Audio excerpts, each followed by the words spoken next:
Tuesday evening in Wichita, Kansas, smelled like pot roast and freshly mowed lawns. The kind of evening where nothing ever seemed to go wrong, and where secrets had no business surviving. Clarissa Monroe, 36, had just pulled into her driveway at 5:54 p.m. like she always did. Her beige Toyota Corolla, barely 10 years old, still purred like a kitten.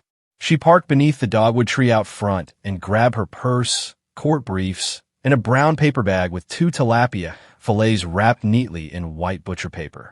She worked as a legal assistant at a small family law firm downtown. Divorce filings, wills, child custody battles. The kind of place where you read about everyone else's dirty laundry, but never expected your own would someday reek worse. Inside, the house was clean, quiet, neat as a pin. The thermostat set to a comfortable 72. The wooden floors gleamed under the soft amber light from the hallway sconce. She dropped her keys into the ceramic bowl near the door, a wedding gift from her aunt, and slipped off her heels with a sigh. Daniel wasn't home yet. That was normal. He always got back around 6:30. He worked as a claims adjuster for an insurance firm on the west side of town. Quiet job, decent pay, low stress. Just the way he liked it. Just the way they both liked it. Clarissa tied her auburn hair into a ponytail and changed into sweatpants and a Kansas State hoodie. She lit a vanilla-scented candle on the kitchen counter and set the fish in a pan, dousing it in lemon juice, garlic, and cracked pepper. As the oven warmed up, she began chopping vegetables. Zucchini, red peppers, and yellow squash, Daniel's favorites. Their marriage was what most would call uneventful. No screaming matches. No sudden disappearances. No lipstick on collars. Just 10 years of dinners, Saturday grocery runs, and evenings spent watching Jeopardy with a shared blanket and one remote. They didn't have children, not by choice or tragedy, just circumstance. Time kept passing, and they kept saying, maybe next year. But deep down, Clarissa had started to accept that it probably wouldn't happen. And maybe that was okay. At 6:32, the front door opened. Clarissa looked up from the stove. "Hey, baby," Daniel called out, his voice smooth and calm like always. He wore a dark blue dress shirt and gray slacks, his tie already loosened. "Something smells amazing." Clarissa smiled as he leaned in to kiss her cheek. He always smelled like cedarwood and aftershave, familiar, comforting, normal. "Tilapia," she said, flipping a piece in the pan. "With your favorite roasted vegetables." Long day. He washed his hands in the sink and leaned against the counter. Client wouldn't stop second-guessing every clause in the policy. I spent an hour explaining what comprehensive coverage means. Clarissa laughed lightly. Some people just love to argue. Guess they should have been lawyers. Dinner was ready by 6:50. They ate at the table, cloth napkins folded neatly, classical music humming softly from the Bluetooth speaker in the corner. Daniel poured them each a glass of wine, and they talked about mundane things, grocery prices, a leaky bathroom faucet, the intern at her firm who kept misfiling documents. After dinner, they moved to the living room. Daniel read the paper, while Clarissa curled up with a magazine. The night drifted on like so many others, quiet, comfortable, uneventful. But outside, on the front porch, sat an envelope. No name, no stamp, just white paper and the weight of a secret waiting to detonate. The next morning started just like every other Wednesday. Clarissa's alarm buzzed at 6 a.m. sharp. She rolled out of bed, slipped on her robe, and padded barefoot to the kitchen. Daniel was already up, brewing coffee. The aroma wrapped around her like a warm hug. "Morning," he said, sliding her favorite mug across the counter. "Morning," she replied, stifling a yawn. "You're up early. Meeting with a new client at 8. Wanted to get a head start." They ate breakfast together, scrambled eggs, toast, and 2 slices of bacon apiece. They talked about nothing important. When Daniel left at 7:15, he kissed her on the forehead, said, "I love you," and backed out of the driveway like always, careful not to hit the mailbox. Clarissa locked the door behind him, grabbed her purse, and turned to step outside. And that's when she saw it. A white envelope sat perfectly centered on the top step of the porch. No stamp. No handwriting, no smudges, just there.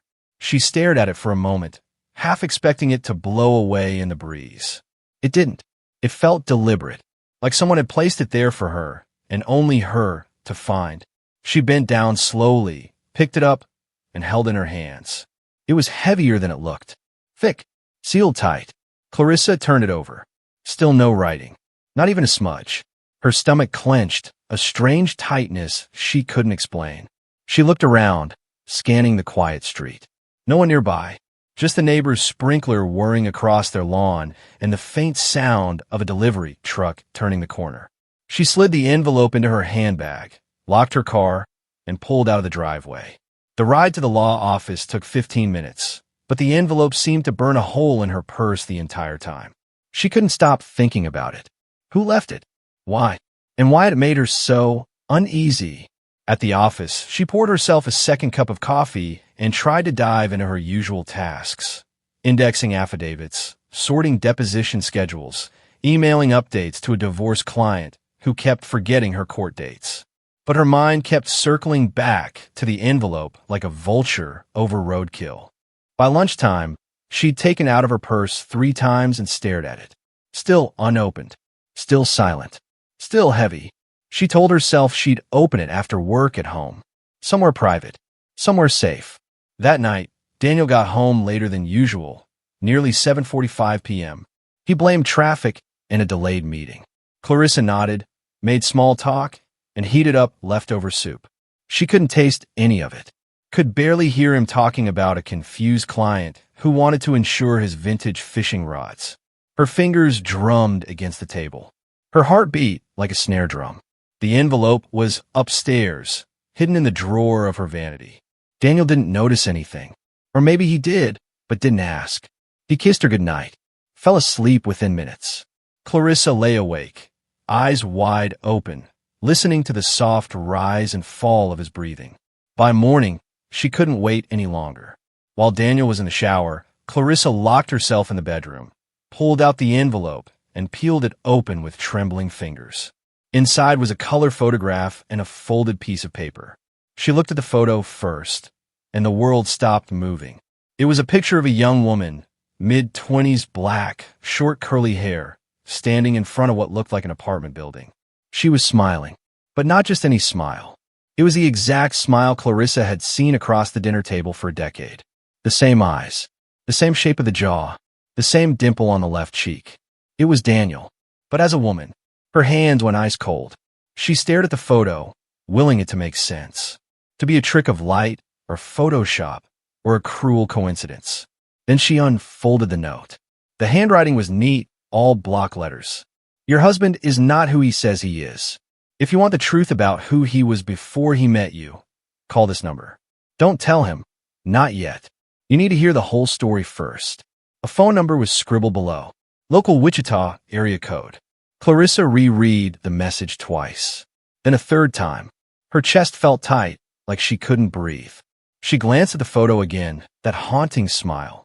Her heart pounded so hard she could feel it in her throat. She folded the note back up with shaking fingers and shoved everything into the back of the drawer just as Daniel stepped out of the bathroom. Wrapped in a towel. Smiling. The face in the photo. Alive. Breathing. Lying.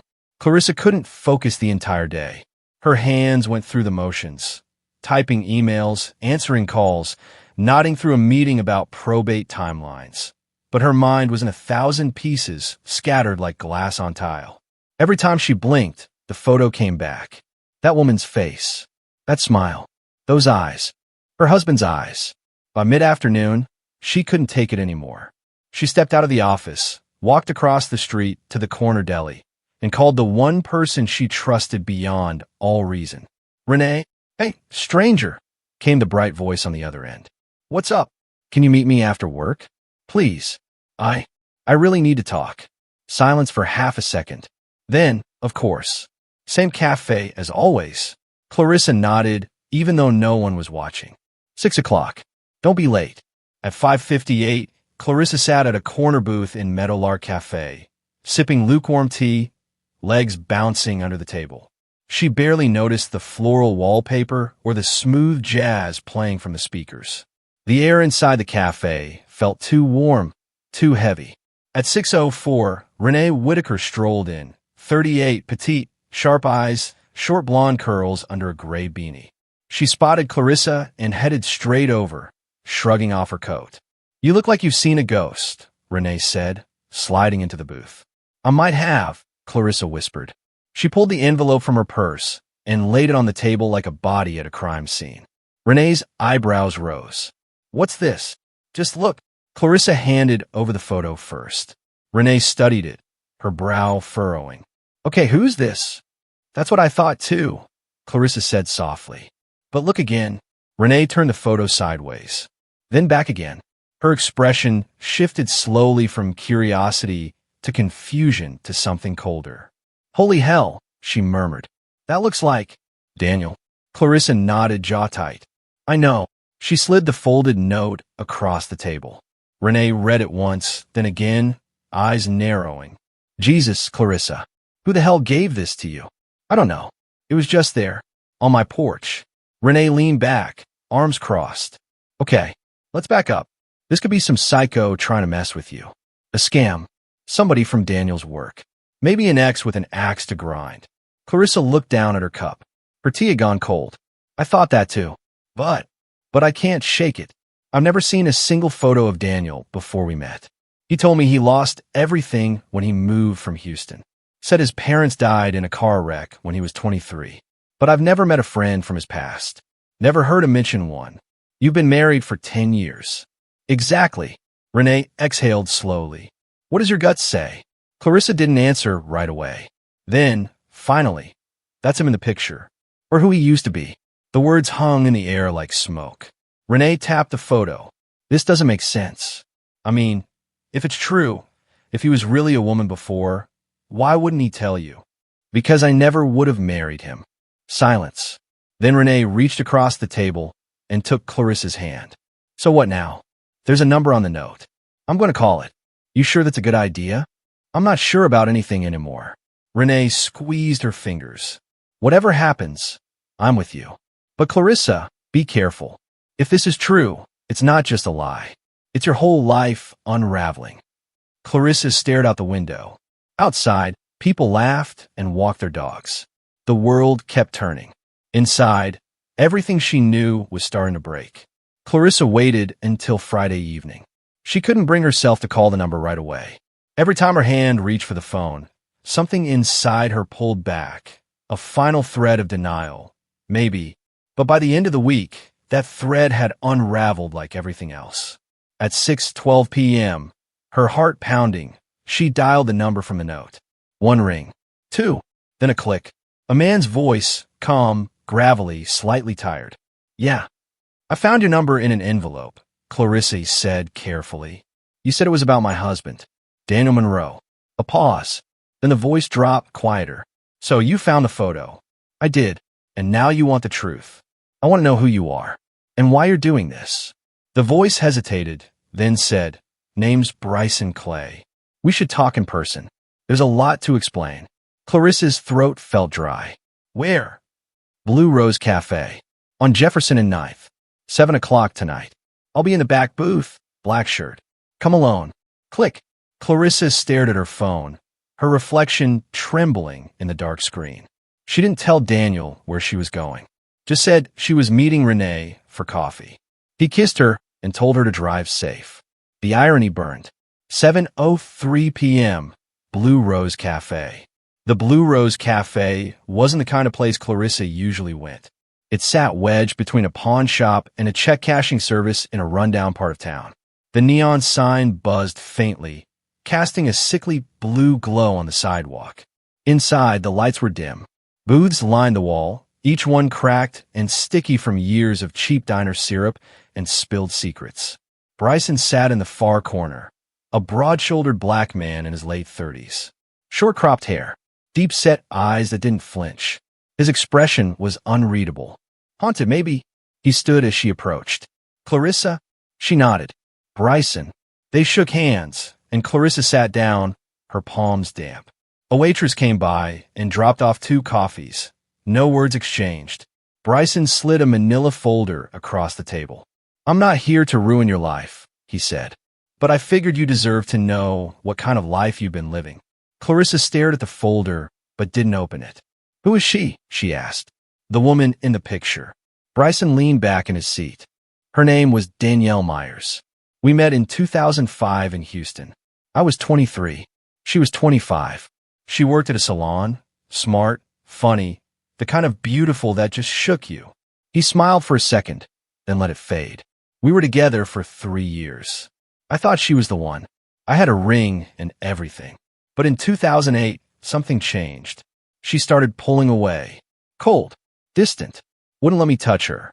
I thought maybe she was sick or cheating. Turned out it was both. Clarissa clenched her fists in her lap. You're saying she cheated on you? I caught her, kissing some guy outside his car. That look in her eyes, it wasn't just lust. It was goodbye. He looked down at his coffee. I confronted her. She admitted it. Said she didn't love me anymore. Said goodbye like it meant nothing. And then she disappeared. Gone. Phone number disconnected. Quit her job. Vanished. He looked up at Clarissa, eyes heavy.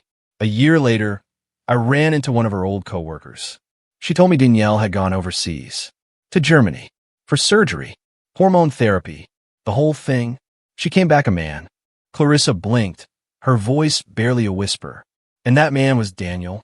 Bryson reached into the folder and pulled out a larger version of the photo Clarissa had seen, this time with a date printed at the bottom, May 2006.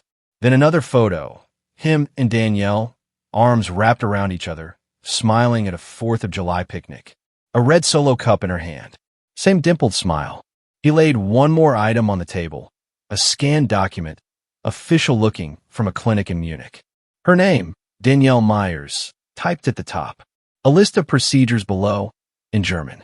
At the bottom, a date, March 17th, 2009. Where did you get this? Clarissa asked. I know a guy. Private investigator. I had to be sure. She stared at the photos. At the document. At the life that no longer made sense. Why now, she finally asked. Why come to me after all these years? Bryson hesitated. I didn't know where she had gone. Until last year. I ran into the guy she cheated with. He told me Danielle had transitioned, changed her name, and moved to Kansas. Married a woman. Bryson's voice hardened. I looked you up. Found your wedding photos online. Saw your happy little house. 10 years. 10 years while I sat with questions that never got answered. Clarissa's voice cracked. So this is revenge? No, Bryson said. This is justice. You deserve to know the truth. He married you under a lie. Everything about your life with him was built on a secret. She stared at the pictures again, at the identical eyes, the identical smile. I don't know what to do with this, she whispered. I don't even know what I'm feeling. Anger, betrayal, confusion, Bryson said. It'll all hit you. But at least now you're not living in the dark. Clarissa stood slowly. Her hands trembled as she picked up the folder. Thank you, she said, voice distant. If you want more proof, I've got more. Videos, letters, just call. She turned and walked toward the exit. The cool night air hit her like a slap. Behind her, inside the cafe, Bryson sipped his coffee alone, the bitterness long since familiar. Clarissa didn't go home right away. She drove for nearly an hour, aimlessly circling the city, the folder on the passenger seat like a ticking bomb. Traffic lights blurred. The gas station signs, the fast food drive-thrus, all background noise to the storm inside her.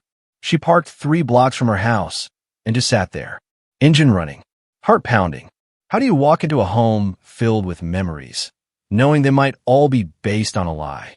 By the time she opened the front door, it was almost 9 p.m. Daniel was in the kitchen, shirt sleeves rolled up, stirring something on the stove. He turned and smiled like nothing had changed. There you are, he said. I was starting to think you ran off with Renee.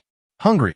Clarissa hung up her coat, her movements slow, mechanical. I'm fine, she said, her voice low. Already ate. Daniel raised an eyebrow. Everything okay? She looked at him, really looked, and for the first time, she didn't see her husband. She saw a mask, a carefully constructed version of someone he wanted her to believe he was. Clarissa walked past him and into the living room. She sat on the edge of the couch, folder still in hand. Can we talk? She asked. Daniel turned the stove off and joined her. Sure. What's going on? She opened the folder. Wordlessly, she handed him the photo, the one of Danielle standing in front of the apartment. Daniel's face but female. Unmistakable. Daniel took it slowly. His expression didn't change at first. He looked at it for a long moment, then back at her. "Where'd you get this?" he asked calmly. Clarissa didn't answer.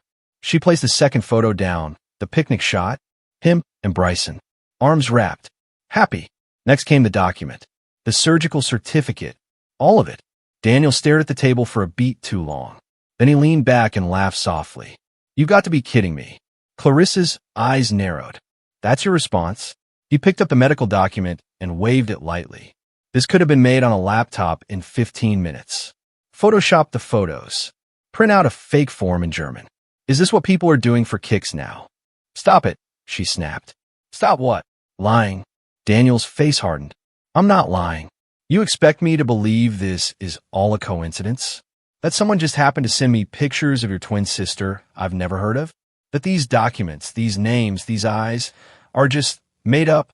I don't know who's doing this, Clarissa," he said evenly. "But it's not me." She laughed bitterly. "You never talk about your childhood. You have no photos, no family. You said your parents died, but there's no record, Daniel. None." He stood now. "Are you serious? You've been digging into me."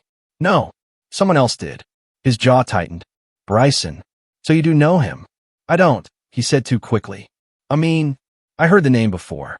Someone from high school, maybe. He says he loved you, that he dated you for 3 years. That your name was Danielle Myers." Daniel scoffed. "That's insane. Clarissa, do you hear yourself? I'm a man. Always have been. You're a liar." He stepped toward her. "You're being paranoid. I don't know what kind of game this guy's playing, but it's not real. None of this is real." Clarissa's voice trembled, but her stare was steel. "Look me in the eye and swear to me. You were never a woman. You never went by Danielle. You never knew Bryson Clay." Daniel opened his mouth, then closed it. For the first time, his silence said everything. Clarissa's chest rose and fell as she whispered, "You don't even have the decency to lie convincingly anymore." Daniel looked down at the photos, his hands shaking slightly. "I loved you," he finally said. "That part was never a lie, but everything else was." Clarissa didn't sleep that night. She lay in bed, eyes wide open, staring at the ceiling fan spinning in slow, hypnotic circles. Beside her, Daniel breathed deeply, either asleep or pretending to be. She couldn't tell anymore. She couldn't tell what was real, what had ever been real. The photos were still in her purse. So were the lies. Every time she closed her eyes, she saw Danielle. That same smile she once fell in love with, but on a different face. And no matter how much Daniel swore he loved her, how could love be real if it was built on a foundation of silence? At 3:17 a.m., she got out of bed, careful not to wake him. She crept into the kitchen, poured herself a glass of water, and stared out the window into the dark. It wasn't just betrayal. It was theft. Of her time, her trust, her future. 10 years. Gone. By morning, she'd made a decision. At lunchtime the next day, Clarissa left the office without telling anyone where she was going. She drove to a part of Wichita she normally avoided, the kind of neighborhood where pawn shops doubled as barber shops and strangers didn't make eye contact. She parked her car 2 blocks away from an abandoned warehouse. Just outside the alley, 2 young men stood leaning against a rusted-out truck. Both were black, mid-20s, dressed in oversized hoodies and Timberland boots. They were passing a blunt between them and laughing until they saw her. She walked up with purpose, despite her pounding heart. "You looking for something, lady?" one of them asked. He was tall, lean, with braids pulled into a ponytail. His tone wasn't aggressive, just curious. Clarissa inhaled. "I'm looking for someone who's not afraid to make a man tell the truth." They looked at each other. The second guy, shorter, stockier, raised an eyebrow. "Excuse me." She reached into her purse and pulled out a wad of folded bills. $500 in crisp 20s.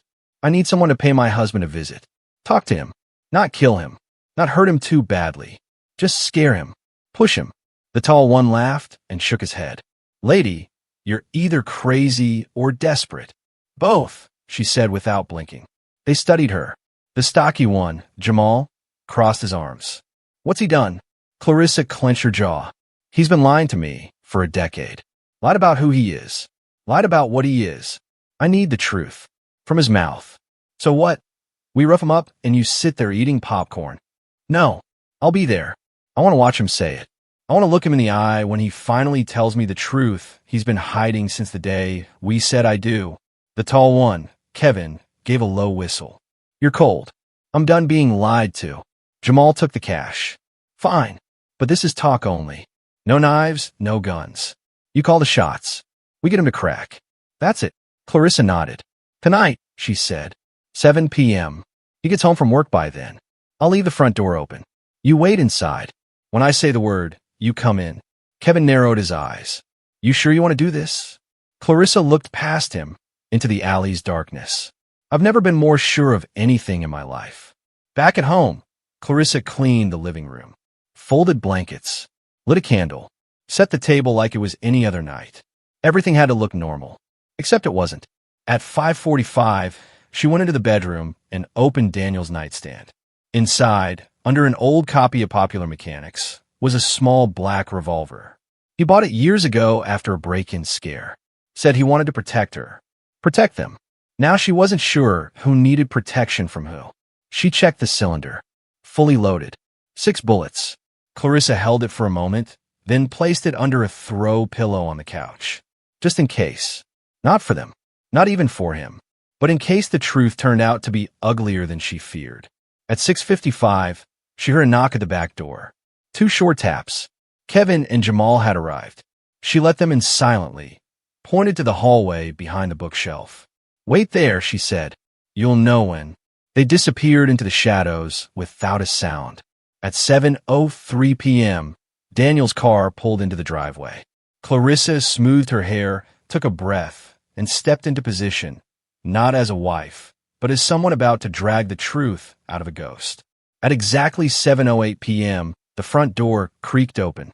Clarissa sat calmly on the couch, pretending to flip through a Pottery Barn catalog she'd grabbed off the coffee table. Her palms were sweaty, her eyes sharp. The gun sat just under the throw pillow beside her. Its cold weight felt heavier than steel. Daniel stepped in, shaking the chill from his jacket. Hey, he called casually. You won't believe what traffic was like on Kellogg. Clarissa looked up. Dinner's on the stove. I didn't feel like eating. Daniel cocked his head. You okay? She smiled tightly. Never better. He walked toward the kitchen, loosening his tie. And that's when she spoke. Daniel. He paused in the hallway, turning halfway. Yeah. I want to talk. Now. There was a beat of silence. Then he slowly stepped into the living room. Clarissa stood. I gave you a chance. I begged you to be honest. You didn't want to give me the truth, so now I'm going to rip it out of you. Daniel's expression shifted, confused, then defensive. Clarissa, what are you talking? Now. At that moment, Kevin and Jamal emerged from the hallway like phantoms. Quick, silent, efficient. Daniel barely had time to register what was happening before Kevin slammed him into the wall and Jamal wrenched his arms behind his back. Hey, Chiwai, what the hell is this? Daniel shouted, struggling. Clarissa stepped forward, arms crossed, voice like a blade. This is what it takes to get the truth out of you. Clarissa, are you insane? Get them off me. You want them off? She hissed. Then talk. Daniel thrashed, panicked. I don't know what you want. Who are these people? Tell me who you are, she barked. Tell me who you were before Daniel Monroe. He froze. You want me to say what? He said, his voice trembling. I want to hear it from your mouth. Not from Bryson. Not from some letter. From you. Jamal shoved him into the armchair. Daniel gasped, wincing. Clarissa, please. No more lies. Were you Danielle Myers? Silence. Were you? She screamed. Daniel shook his head furiously. No, I wasn't. I don't know what they showed you, but it wasn't real. None of it was. Kevin cracked him across the face, open hand sharp. Daniel's head snapped sideways. Blood trickled from the corner of his mouth. Clarissa didn't flinch. Try again, she said coldly. Jamal leaned in. You want to keep getting hit? Or you want to talk like a man? Daniel looked at her. Eyes red, lips swollen, and something cracked behind them. Not bone. Something deeper. Fine, he whispered. Fine. Clarissa stepped closer. Daniel took a deep breath, then let it go like a man drowning. My name was Danielle. Danielle Myers. I was born female. I lived that life until I was 26. Then I left it behind. Clarissa's breath caught. Why didn't you tell me? Because I loved you, Daniel said through gritted teeth. I wanted a fresh start. I didn't want my past to poison it. Clarissa's voice trembled. You built our marriage on a lie. I built it on love. You built it on silence. Jamal released his grip. Kevin backed off. Daniel slumped in the chair, holding his ribs. Clarissa paced like a woman unraveling.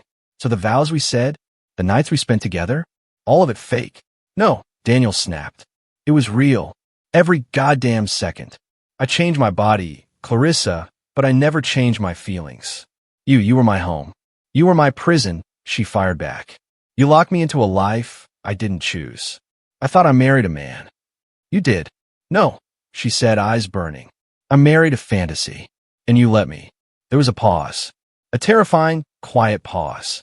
Clarissa walked to the couch and slowly reached under the pillow. Daniel's eyes widened. Clarissa. She held the revolver in both hands. Steady. Jamal stepped forward. Yo, lady, this ain't what we talked about. Back off, she said without looking at him. I said I needed the truth. I didn't say what I'd do with it. Daniel's voice cracked. Clarissa, don't. You made me a fool, she whispered. 10 years of my life. Gone. I could have had kids. A real family. You stole that from me. I gave you love, he said. Isn't that worth anything? Not if it came from someone who didn't exist. She took a step forward. Kevin raised his hands. We're done here. This ain't what we do. Then leave. They looked at each other, then slowly backed out of the room. Now, it was just the two of them. Husband and wife. Liar and believer. Truth and betrayal. Daniel's voice broke.